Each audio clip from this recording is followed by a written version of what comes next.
Shalom dan puji Tuhan saudara atas kebaikan Tuhan pada setiap kita, sehingga pagi ini dengan izin Tuhan kita boleh bangun dengan tubuh sehat, pikiran cergas dan semangat yang berkobar-kobar untuk melayani Tuhan. Untuk memulai renungan kita, mari kita berdoa.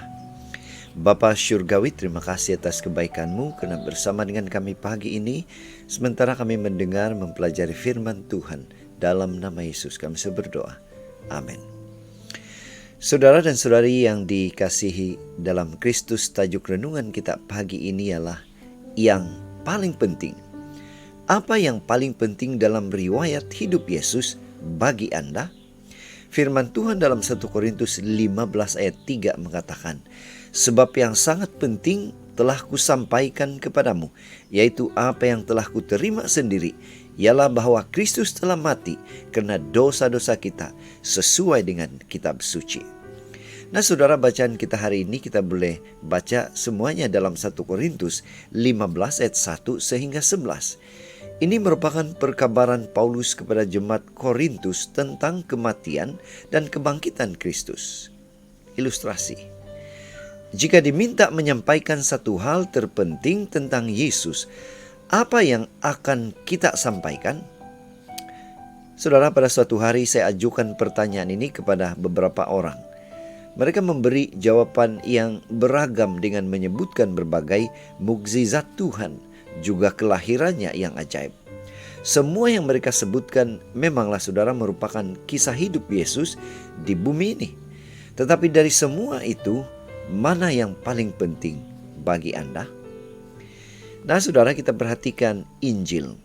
Buku Injil Markus dan Yohanes tidak memuat catatan kelahiran Yesus. Injil Matius dan Lukas hanya mencatat sedikit tentang kelahirannya. Kisah mukjizat yang sama juga tidak dapat kita temukan dalam keempat Injil. Namun, keempatnya mencatat dengan details peristiwa tentang kematian dan kebangkitannya. Dalam surat-surat di Perjanjian Baru, hal yang terus-menerus ditekankan ialah tentang kematian dan kebangkitan Kristus. Ini menunjukkan bahwa poin inilah yang terpenting dari apa yang Kristus kerjakan bagi kita. Paulus menjelaskan kebenaran ini kepada jemaat di Korintus, bahwa yang paling penting ialah Kristus mati karena dosa-dosa kita. Dia dikuburkan dan dibangkitkan pada hari yang ketiga sesuai dengan kitab suci. Inilah Injil, kabar baik yang menyelamatkan orang percaya. Berita inilah yang selalu dia kongsikan kemanapun dia pergi.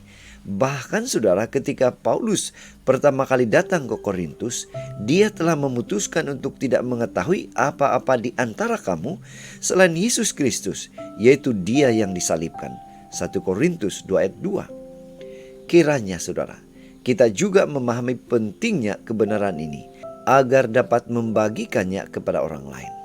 Itu sebabnya pada pagi ini, mari kita ingatkan diri kita bahwa tanpa kematian dan kebangkitan Kristus, segala hal yang dilakukannya selama di dunia ini sama sekali tidak bermakna untuk kita. Inilah doa dan harapan kita. Mari kita bersyukur, mari kita berterima kasih kepada Tuhan, karena Dia memberikan kita kekuatan, kemampuan untuk terus mengabarkan berita sukacita tentang makna kematian dan kebangkitan Kristus. Mari saudara, kita tetap setia, tetap semangat, tetap positif, tetap sehat bersama dengan Tuhan sampai Maranatha. Tuhan memberkati kita. Mari kita berdoa. Bapa Syurgawi, terima kasih karena sekali lagi kami diingatkan untuk bersyukur dan mengabarkan kabar gembira tentang kematian dan kebangkitan Kristus. Dalam nama Yesus kami berdoa. Amin.